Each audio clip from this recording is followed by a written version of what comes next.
کیا آپ نے کبھی سوچا ہے کہ بچہ پیدا ہوتے ہی روتا کیوں ہے؟ آخر اس رونے کے پیچھے کیا راز چھپا ہے؟ یہ رونا صرف ایک جسمانی عمل نہیں بلکہ اس میں ایک گہرا روحانی راز چھپا ہوا ہے۔ جب انسان دنیا میں آتا ہے تو وہ پہلی بار دنیا کی آزمائشوں میں قدم رکھتا ہے۔ اللہ تعالیٰ نے قرآن مجید میں فرمایا، ہم نے انسان کو مشقت میں پیدا کیا، یعنی انسان کی زندگی آزمائشوں، محنت اور جدوجہد سے بھری ہوئی ہے۔ اس لیے علماء کہتے ہیں کہ بچے کا پہلا رونا دراصل دنیا کی سختیوں میں قدم رکھنے کا اعلان ہوتا ہے۔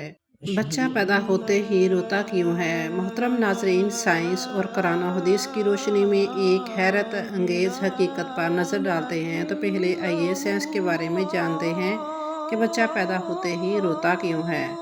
جب بچہ ماں کے پیٹ میں ہوتا ہے تو وہ پانی جیسے ماحول میں رہتا ہے جہاں اسے آکسیجن نال کے ذریعے ملتی ہے۔ جیسے ہی بچہ پیدا ہوتا ہے نال کاٹ دی جاتی ہے اور اب اسے خود سانس لینا شروع کرنا ہوتا ہے۔ یہی پہلا رونا دراصل بچے کی پہلی سانس ہوتی ہے۔ جب بچہ روتا ہے تو اس کے پھیپھڑوں میں پہلی بار ہوا داخل ہوتی ہے جس سے آکسیجن جسم کے ہر حصے تک پہنچتی ہے۔ یہ رونا نہ صرف سانس لینے کی علامت ہے بلکہ ڈاکٹرز کے لیے ایک خوش آئندہ نشانی بھی ہے کہ بچہ بالکل ٹھیک اور صحت مند ہے۔ محترم ناظرین، دلچسپ بات یہ ہے کہ بچہ صرف درد یا خوف سے نہیں روتا بلکہ یہ اس کا قدرتی ریفلیکس ہوتا ہے جو زندگی کے آغاز کا پہلا اشارہ ہے۔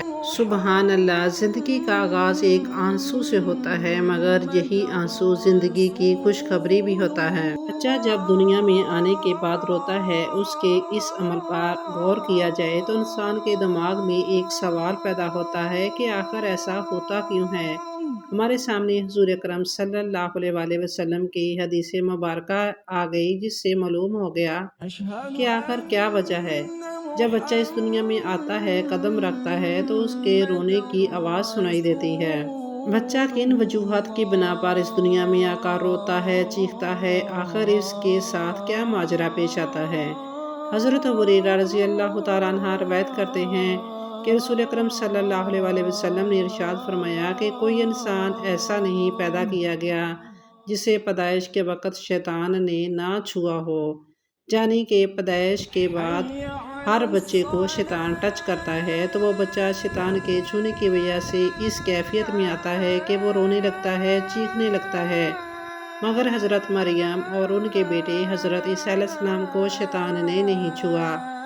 جب یہ حدیث بیان کر دی گئی تو حضرت ابو ہریرہ رضی اللہ تعالیٰ عنہ فرماتے ہیں، اگر چاہو تو اللہ کے فرمان کو پڑھ لو کہ قرآن مجید میں اس بات کی طرف اشارہ ہے کہ جب بی بی مریم علیہ السلام پیدا ہوئی تو ان کی والدہ ماجدہ نے ایک دعا کی جو سورہ آل عمران کی آیت نمبر 36 میں موجود ہے، جس کا ترجمہ ہے، یعنی حضرت مریم علیہ السلام کی والدہ یعنی حضرت مریم علیہ السلام اور اس کی اولاد کو شیطان مردود سے تیری یعنی اللہ تعالیٰ کی پناہ میں دیتی ہوں۔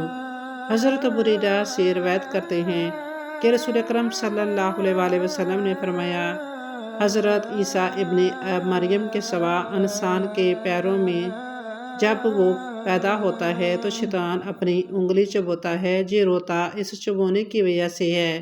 حضرت ابو ہریرہ رضی اللہ تعالیٰ عنہ روایت کرتے ہیں کہ رسول اکرم صلی اللہ علیہ وآلہ وسلم نے ارشاد فرمایا کہ بچے کا پیدائش کے وقت چیخنا اور چلانا بچے کی کوکھ میں شیطان کی انگلی مارنے کی وجہ سے ہے۔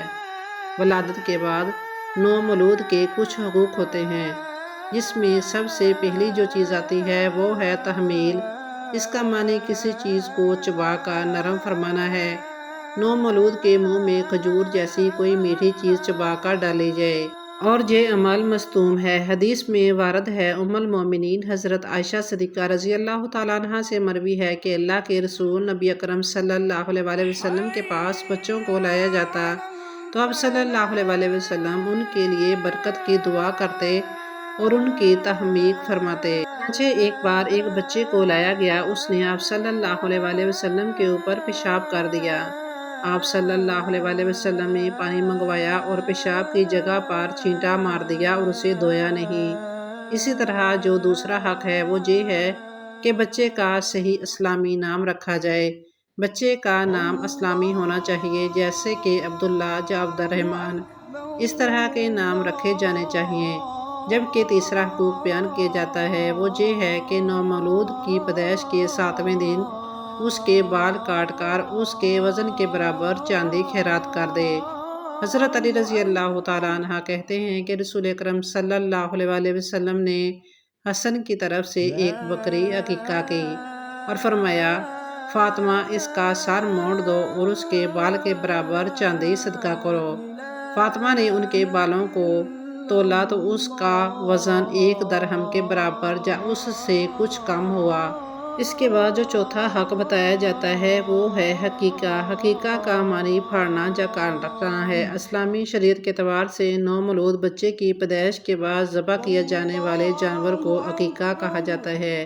لڑکی کی جانب سے، جیسا کہ عبداللہ بن عمرو بیان فرماتے ہیں، نبی کریم صلی اللہ علیہ وسلم سے عقیقے کے بارے میں پوچھا گیا تو آپ صلی اللہ علیہ وسلم نے فرمایا، اللہ تعالیٰ لفظ حقوق نافرمانی کو ناپسند کرتا ہے۔ گویا آپ صلی اللہ علیہ وسلم نے یہ نام مکروہ قرار دیا۔ آپ صلی اللہ علیہ وسلم نے فرمایا، جس کے ہاں بچہ پیدا ہو اور وہ اس کی طرف سے جانور ذبح کرنا چاہے تو وہ اس کی طرف سے جانور ذبح کرے۔ لڑکے کی طرف سے برابر 2 بکریاں اور لڑکی کی طرف سے 1 بکری۔ حضرت محمد صلی اللہ علیہ وسلم نے فرمایا، ہر لڑکا اپنے حقیقے کے بدلے گروی ہے۔ 7ویں روز اس کی طرف سے ذبح کیا جائے، اس کا سر منڈوایا جائے اور اس کا نام رکھا جائے۔ اس طرح جو 5ویں حق ہے جو حضرت ابو ہریرہ رضی اللہ تعالیٰ عنہ بیان کرتے ہیں، نبی اکرم صلی اللہ علیہ وسلم نے فرمایا، 5 چیزیں فطرت سے ہیں: ختنہ کرنا، زیر ناف کے بال منڈوانا، بغل کے بال صاف کرنا، مونچھ چھوٹی کرنا اور ناخن کاٹنا۔ یہ کچھ حقوق بتائے جاتے ہیں۔ ان کے بارے میں کہا گیا ہے کہ جو بچے کے پیدائش کے بعد کرنے چاہیے ان کی ادائیگی ہے جو اسلامی طریقے کے مطابق ہی کرنی چاہیے۔ حضرت ابو ہریرہ رضی اللہ تعالیٰ عنہ روایت کرتے ہیں کہ آپ صلی اللہ علیہ وسلم نے فرمایا، آدم کی اولاد میں کوئی جنم لینے والا ایسا نہیں جس سے شیطان اس کی پیدائش کے موقع پر تنگ نہ کرے، چنانچہ وہ شیطان کے چھونے سے چیخ چیخ کر رونے لگتا ہے۔ اللہ تعالیٰ کے ہر کام میں کوئی نہ کوئی حکمت موجود ہے۔ اللہ تعالیٰ کے اس کام میں بھی یقینی طور پر کوئی حکمت موجود ہوگی اور اللہ تعالیٰ نے اپنے بندوں کو بتا دیا ہے کہ اس نے اس دنیا میں رہ کر کیا کرنا ہے اور شیطان سے کس طرح سے دور رہنا ہے۔ اس کی باتوں میں نہیں آنا۔ ہمیں ہر وقت اللہ تعالیٰ کی بارگاہ میں حاضر ہو کر اپنے گناہوں کی معافی مانگتے رہنا چاہیے اور اللہ تعالیٰ سے دعا کرنی چاہیے کہ اللہ تعالیٰ ہمیں اپنی پناہ میں رکھے اور شیطان کے شر سے محفوظ رکھے۔ محترم ناظرین، یہ رونا دراصل شیطان کے اس پہلے اثر کے جواب میں ہوتا ہے اور اسی لمحے سے انسان کا امتحان شروع ہو جاتا ہے۔ لیکن غور کیجئے کہ یہی رونا اللہ کی رحمت بھی ہے، کیونکہ اگر بچہ نہ روئے تو اس کے پھیپھڑے کام نہیں کریں گے اور وہ سانس نہیں لے پائے گا۔ یعنی وہی رونا جو ظاہری طور پر دکھ لگتا ہے دراصل زندگی کی پہلی سانس ہے اور اللہ کی ایک عظیم نعمت ہے۔ تو ناظرین، اگلی بار جب آپ کسی نوزائیدہ بچے کا رونا سنیں تو یاد رکھیں یہ رونا زندگی کا آغاز ہے اور اللہ کی رحمت کا پہلا تحفہ۔ سبحان اللہ۔ اگر آپ کو یہ ویڈیو پسند آئی ہو تو لائک کریں اور سبسکرائب کریں تاکہ علم نافع کی مزید ویڈیوز آپ تک پہنچتی رہیں۔ جزاک اللہ خیران۔ اللہ آپ کا حامی و ناصر ہو۔